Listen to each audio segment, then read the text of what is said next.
কোটি টাকা খরচের পরও খারাপ খেললে ক্রিকেটারদের কাছে টাকা ফেরত চায় না বিসিবি।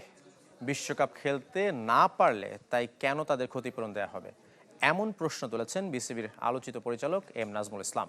বাংলাদেশ বিশ্বকাপ না খেললে ক্রিকেট বোর্ডের কোনো আর্থিক ক্ষতি হবে না বলেও দাবি ফিনান্স কমিটির চেয়ারম্যানের।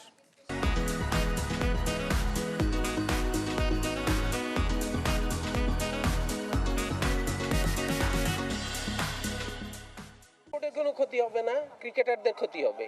তামিম ইকবালকে ভারতের দালাল বলে এসেছিলেন আলোচনায়, তার রেশ না কাটতেই নতুন বিতর্ক উস্কে দিলেন বিসিবি পরিচালক এম নাজমুল ইসলাম। কেন ওরা গিয়ে যদি কিছুই না করতে পারে তা ভারতে বিশ্বকাপ না খেলতে এখনো অনড় বাংলাদেশ। শেষ পর্যন্ত যদি তাই হয় তবে ক্রিকেটারদের ক্ষতিপূরণ দেবে কিনা বোর্ড, এমন প্রশ্নে চটেছেন নাজমুল, ছুড়ে দিয়েছেন পাল্টা যুক্তি। প্রশ্নটা তুলতেই পারবে না। আমরা যে ওদের পিছে এত খরচ করতেছি, বিভিন্ন জায়গায় গিয়ে ওরা কিছুই করতে পারতেছে না, আজ পর্যন্ত আমরা একটা বই শিক্ষা আনতে পারছি?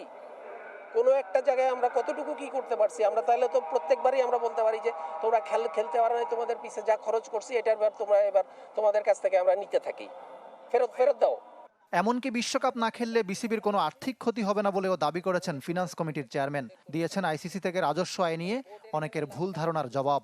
বাংলাদেশ এখানে খেলুক বা না খেলুক, এখানে বোর্ডের লাভ ক্ষতির কোনো বিষয় নাই, অন্তত এই বিশ্বকাপের জন্য। 27 সাল পর্যন্ত আমাদের রেভিনিউতে কোনো কিছু হ্যাম্পার করবে না, কারণ হচ্ছে 2022 সালে যে আইসিসির ফাইন্যান্সিয়াল মিটিং হয়েছে, সেই মিটিংয়ে that has already been set.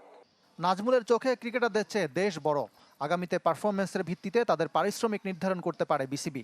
We are not taking any stance, we are taking our national interest at the upper hand. Ikram Hussain, channel 24, Dhaka.